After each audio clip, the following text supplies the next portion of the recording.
Jadis n'ayant pas la chance de fréquenter des établissements scolaires formels ou n'ayant pas la chance de poursuivre leurs études. Pour autant, les contenus et les filières ne répondaient pas toujours aux attentes des apprenants. J'étais là en 2004, je faisais du porte-à-porte, je faisais les groupements féminins pour avoir des élèves. J'avais un effectif qui ne faisait même pas 20. Mais cette année, je vous dis, on a eu à faire vraiment des tests pour pouvoir s'en sortir. Cette grande ruée vers les CRETEF et les CETEF se justifie aujourd'hui par la nouvelle politique de relance des centres grâce à l'appui du projet d'appui à la formation professionnelle féminine, le FORPROFEM, un projet financé par le Royaume de Belgique à hauteur de 1,3 milliard de francs CFA dans les régions de Diourbel, Fatick et Kaolack. Le projet encadre nos élèves. Il est en train de mettre sur pied un plan, un paquet de services extraordinaires.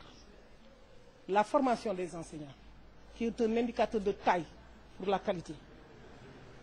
Il y a l'encadrement des élèves. Les élèves sont même formés en entrepreneuriat. C'est déjà un pas dans l'insertion. Insertion au milieu socio-économique, oui. Le défi est en passe d'être relevé, surtout avec des filières adaptées aux besoins locaux. Il y a un autre volet important, c'est le volet adaptation de la formation à la réalité locale.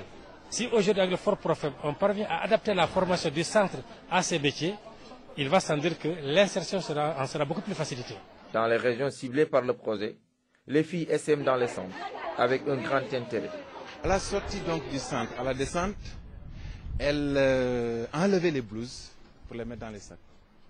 Mais aujourd'hui, elles traînent avec à travers la ville. Ce qui veut dire donc qu'elles ont une autre compréhension et une autre perception du centre. Elles ont été des bonnes, des analphabètes ou des élèves avec un bon niveau d'études issues des daras ou des écoles formelles. Le travail à Dakar, il n'y a pas de chance. Parce que là-bas, tu travailles, on te dit n'importe quoi, tu ne peux pas accepter. Donc dans ce cas, je préfère venir ici pour travailler, au moins avoir un diplôme, pour au moins faire quelque chose.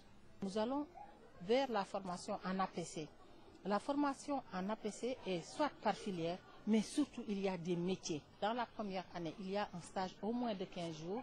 Ensuite, il y a des stages d'1 mois pour la deuxième et la troisième année. Mais ce que nous privilégions, c'est qu'il y ait alternance entre la formation à l'école et la formation dans le milieu professionnel. Aujourd'hui, avec l'accompagnement du FORPROFEM, les filières professionnalisantes sont enseignées dans les centres et des stages pratiques organisés. Tout un dispositif qui, à terme, ouvre de belles perspectives pour la formation et l'insertion.